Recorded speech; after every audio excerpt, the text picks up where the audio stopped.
আজ আমরা তারঘেরা রেঞ্জের মধ্যে অবস্থিত টোটগাঁও প্ল্যান্টেশন দেখতে এসেছি আমার হাজব্যান্ডে এবং অন্যান্য স্টাফদের সাথে, আমি আর আমার ছেলে পিকু। আজকে এসে দেখুন কত বিপত্তি। এটা একটি নদী, এখন যেহেতু জল নেই তাই শুধু বালি রয়েছে চারপাশে। তো দূরে দূরে কিছু গ্রাম আছে এখানে। আর ড্রাইভারের বিপত্তিতে দেখুন কিভাবে আমরা ফেসে গেলাম বালির মধ্যে।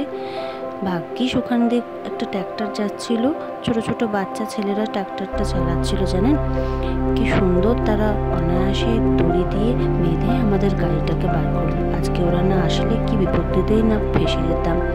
আর এইসব পাহাড়ি নদীতে যখন তখন জল নামে, কেউ কি বলতে পারে বলুন কখন কি বিপদ হতে পারে? কি কাণ্ডটাই না হতো তাহলে। সবাই মিলে এসেছিলাম এখানে ঘুরতে, আর এক বিপত্তি। তবে এখানে আবার খুব চিতাবাঘও বের হয় জানেন। বড় বড় এখানেতে টাওয়ার আছে, সেই টাওয়ার দিয়ে ওদেরকে মানে খেয়াল রাখা হয়। এখানে হাতিও বের হয়, যখন তখন পাহাড় থেকে হাতি নেমে আসে। দূরে দূরে রাভা, মেচিয়া সব জাতিরা থাকে। অপূর্ব সুন্দর দৃশ্য। পাহাড় একদিকে, একদিকে নদী। যদি কোনোদিন এলেনবাড়ির এদিকে আসেন তাহলে অবশ্যই এই জায়গাটা দেখে আসতে পারেন। যারা প্রকৃতি